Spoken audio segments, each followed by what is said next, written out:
ਗੁਰੂ ਮਾਨਿਓ ਗ੍ਰੰਥ ਸਿੱਖ ਧਰਮ ਦੀ ਸੰਸਾਰ ਨੂੰ ਇੱਕ ਵਿਸ਼ੇਸ਼ ਦੇਣ ਸ੍ਰੀ ਗੁਰੂ ਗ੍ਰੰਥ ਸਾਹਿਬ ਹੈ।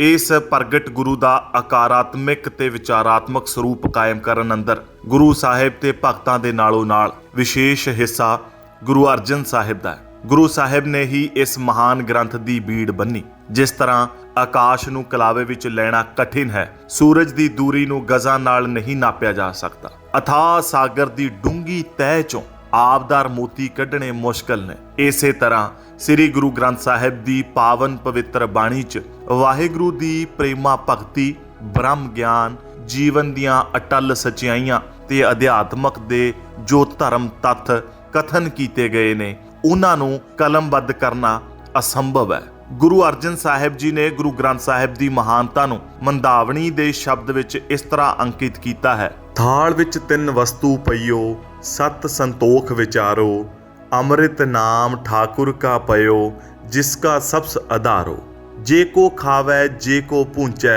तिसका होए उधारो, एहे वस्त तजी नह जाई, नित नित रख उरधारो, तम संसार चरण लग तरीऐ, सब नानक ब्रह्म पसारो।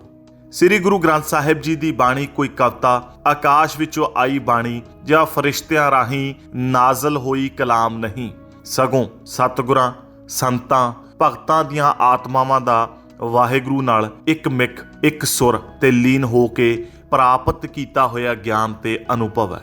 ਗੁਰਬਾਣੀ ਦਾ ਪ੍ਰਕਾਸ਼ ਕਈ ਹਿਰਦਿਆਂ ਵਿੱਚ ਹੋਇਆ। ਜਿਹਾ ਡਿਠਾ ਮੈਂ ਤੇਹੋ ਕਿਹਾ ਦਾ ਸਬੂਤ ਹੈ। ਤਾਂ ਹੀ ਗੁਰੂ ਨਾਨਕ ਸਾਹਿਬ ਵੀ ਜੈਸੀ ਮੈਂ ਆਵੇ ਖਸਮ ਕੀ ਬਾਣੀ, ਤੈਸੜਾ ਕਰੀ ਗਿਆਨ ਵੇ ਲਾਲੋ ਕਹਿ ਕੇ ਸੰਬੋਧਨ ਕਰਦੇ ਹਨ। ਇਸ ਤੋਂ ਸਪਸ਼ਟ ਹੁੰਦਾ ਹੈ ਕਿ ਇਹ ਬਾਣੀ ਗੁਰੂ ਨਾਨਕ ਸਾਹਿਬ ਜੀ ਦੇ ਆਪਣੇ ਬੋਲ ਨਹੀਂ, ਇਹ ਪ੍ਰਮਾਤਮਾ ਨਾਲ ਇੱਕ ਮਿਕ ਹੋ ਕੇ ਪ੍ਰਾਪਤ ਕੀਤਾ ਗਿਆਨ ਹੈ, ਰੱਬੀ ਬਾਣੀ ਹੈ। ਗੁਰੂ ਨਾਨਕ ਸਾਹਿਬ ਜੀ ਦੀ ਉਸ ਰੱਬੀ ਬਾਣੀ ਨੂੰ ਲਿਖ ਲਿਆ ਕਰਦੇ ਸੀ, ਜਿਸ ਦਾ ਜ਼ਿਕਰ ਭਾਈ ਗੁਰਦਾਸ ਜੀ ਆਪਣੀਆਂ ਵਾਰਾਂ 'ਚ ਕਰਦੇ ਆ। ਬਾਬਾ ਫਿਰ ਮੱਕੇ ਗਿਆ, ਨੀਲ ਬਸਤਰ ਧਾਰੇ ਬਨਵਾਰੀ, ਆਸਾ ਹੱਥ ਕਿਤਾਬ ਕਛ, ਕੂੰਜਾਂ ਬਾਗ ਮੁਸੱਲਾ ਧਾਰੀ। ਕਿਤਾਬ ਤੋਂ ਭਾਵ ਹੈ ਗੁਰਬਾਣੀ ਦੀ ਪੋਥੀ। ਇਹੋ ਪੋਥੀ ਜਦੋਂ ਗੁਰੂ ਅਰਜਨ ਪ੍ਰਤੱਖ ਹਰ ਜੀ ਨੂੰ ਗੁਰਗੱਦੀ ਸਮੇਂ ਪ੍ਰਾਪਤ ਹੁੰਦੀ ਹੈ ਤਾਂ ਬਾਣੀ ਦੇ ਬੋਹਿਥੇ ਨੇ 2312 ਸ਼ਬਦ ਬਾਣੀ ਉਚਾਰ ਕੇ ਸਾਰੇ ਬਾਣੀ ਦੇ ਸੰਗ੍ਰਹਿ ਨੂੰ ਜਿਲਦਬੰਦ ਕੀਤਾ।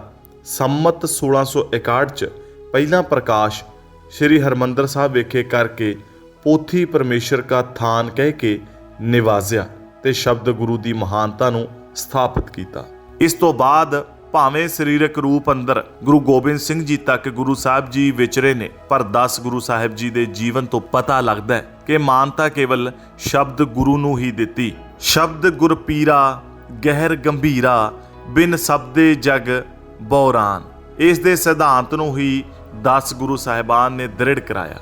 ਗੁਰੂ ਗੋਬਿੰਦ ਸਿੰਘ ਸਾਹਿਬ ਜੀ ਨੇ ਆਪਣੇ ਅੰਤਲੇ ਸਮੇਂ ਆਤਮਾ ਗ੍ਰੰਥ ਵਿੱਚ, ਸਰੀਰ ਪੰਥ ਵਿੱਚ ਵਚਨ ਕਰਕੇ ਗੁਰਗੱਦੀ ਸਾਹਿਬ ਸ੍ਰੀ ਗੁਰੂ ਗ੍ਰੰਥ ਸਾਹਿਬ ਜੀ ਨੂੰ ਬਖਸ਼ਿਸ਼ ਕੀਤੀ ਤੇ ਸਰੀਰ ਗੁਰੂ ਦੀ ਮਰਿਆਦਾ ਨੂੰ ਖਤਮ ਕਰਕੇ ਸ਼ਬਦ ਗੁਰੂ ਮਰਿਆਦਾ ਕਾਇਮ ਕੀਤੀ। ਭਾਈ ਨੰਦ ਲਾਲ ਜੀ ਨੇ ਆਪਣੇ ਰਹਿਤਨਾਮੇ ਅੰਦਰ ਗੁਰੂ ਗ੍ਰੰਥ ਸਾਹਿਬ ਜੀ ਨੂੰ ਗੁਰੂ ਮੰਨਣ ਦਾ ਵੀ ਜ਼ਿਕਰ ਕੀਤਾ। ਮੇਰਾ ਰੂਪ ਗ੍ਰੰਥ ਜੀ ਜਾਣ, ਇਨਮੈ ਭੇਦ ਨਹੀਂ ਕਛ ਮਾਨ।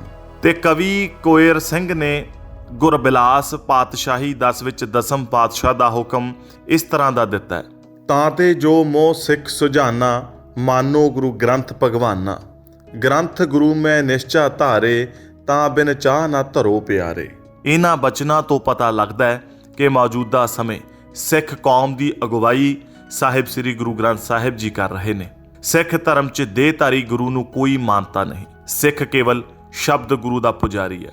ਭਗਤ ਰਵਿਦਾਸ ਜੀ ਦੇ ਵਚਨ ਨੇ, ਤਰਤਾਰ ਆ ਪਵਿੱਤਰ ਕਰ ਮਾਨੀਐ ਰੇ, ਜੈਸੇ ਕਾਗਰਾ ਕਰਤ ਵਿਚਾਰਨ, ਭਗਤ ਭਗਉਤ ਲਿਖੀਐ ਤੈ ਉਪਰੇ, ਪੂਜੀਐ ਕਰ ਨਮਸਕਾਰਨ। ਜੇਕਰ ਸਿੱਧ ਗੁਰੂ ਨਾਨਕ ਸਾਹਿਬ ਜੀ ਨੂੰ ਪੁੱਛਦੇ ਹਨ ਤੁਹਾਡਾ ਗੁਰੂ ਕੌਣ ਹੈ, ਤਾਂ ਗੁਰੂ ਨਾਨਕ ਸਾਹਿਬ ਜੀ ਸ਼ਬਦ ਗੁਰੂ ਨੂੰ ਹੀ ਆਪਣਾ ਗੁਰੂ ਦੱਸਦੇ ਨੇ। ਪਵਨ ਆਰੰਭ ਸਤਿਗੁਰ ਮਤ ਵੇਲਾ, ਸ਼ਬਦ ਗੁਰੂ ਸੁਰਤ ਧੁਨ ਚੇਲਾ। ਸਾਬਕਾ ਰਾਸ਼ਟਰਪਤੀ ਤੇ ਸੰਸਾਰ ਪ੍ਰਸਿੱਧ philosopher doctor Radha Krishnan UNESCO ਵੱਲੋਂ ਪ੍ਰਕਾਸ਼ਿਤ ਕੀਤੀ ਗਈ ਗੁਰਬਾਣੀ ਦੇ 500 ਸ਼ਬਦਾਂ ਦੀ ਪੁਸਤਕ ਸਿੱਖਾਂ ਦੀ ਪਵਿੱਤਰ ਲਿਖਤਾ ਭੂਮਿਕਾ ਵਿੱਚ ਲਿਖਦੇ ਹੈ ਕਿ ਸ੍ਰੀ ਗੁਰੂ ਗ੍ਰੰਥ ਸਾਹਿਬ ਦੀਆਂ ਅਟਲ ਸੱਚਾਈਆਂ ਅਤੇ ਅਟੁੱਟ ਭਗਤੀ ਦੇ ਸਾਹਮਣੇ ਸਮੁੰਦਰਾਂ ਤੇ ਪਹਾੜਾਂ ਦੇ ਸਾਰੇ ਹੱਦ ਬੰਨੇ ਜੋ ਕਿ ਇੱਕ ਦੇਸ਼ ਨੂੰ ਦੂਜੇ ਨਾਲੋਂ ਵੱਖ ਕਰਦੇ ਨੇ, ਇਹ ਹਟ ਜਾਣਗੇ। ਪ੍ਰੋਫੈਸਰ ਪੂਰਨ ਸਿੰਘ ਤੇ ਅਮਰੀਕਾ ਦੀ ਪ੍ਰਸਿੱਧ ਲੇਖਕ ਅਤੇ ਨੋਬਲ ਇਨਾਮ ਪ੍ਰਾਪਤ ਕਰਨ ਵਾਲੀ ਸ਼੍ਰੀਮਤੀ ਪਲਬਕ ਤੇ ਪ੍ਰੋਫੈਸਰ ਆਰਨਲਡ ਟਾਇਨਬੀ ਇੰਗਲੈਂਡ ਦੇ ਮਸ਼ਹੂਰ ਲੇਖਕ, ਇਹਨਾਂ ਨੇ ਵੀ ਸ਼ਬਦ ਗੁਰੂ ਸ੍ਰੀ ਗੁਰੂ ਗ੍ਰੰਥ ਸਾਹਿਬ ਜੀ ਦੀ ਉਸਤਤ ਵਿੱਚ ਬੋਲ ਲਿਖੇ ਹਨ। ਸ੍ਰੀ ਗੁਰੂ ਗ੍ਰੰਥ ਸਾਹਿਬ ਜੀ ਦੀ ਬਾਣੀ ਖੱਤਰੀ ਬ੍ਰਾਹਮਣ ਸੂਦ ਵੈਸ਼ ਉਪਦੇਸ਼ ਚੌਂ ਵਰਨਾ ਕੋ ਸਾਂਝਾ ਉਪਦੇਸ਼ ਬਖਸ਼ਿਸ਼ ਕਰਦੀ ਹੈ। ਇਸੇ ਕਰਕੇ ਸਾਹਿਬ ਸ੍ਰੀ ਗੁਰੂ ਗ੍ਰੰਥ ਸਾਹਿਬ ਜੀ ਸੰਸਾਰ ਦੇ ਸਾਰੇ ਧਰਮਾਂ ਦੇ ਧਾਰਮਿਕ ਗ੍ਰੰਥਾਂ ਨਾਲੋਂ ਸਰਵੋਤਮ ਗ੍ਰੰਥ ਹਨ।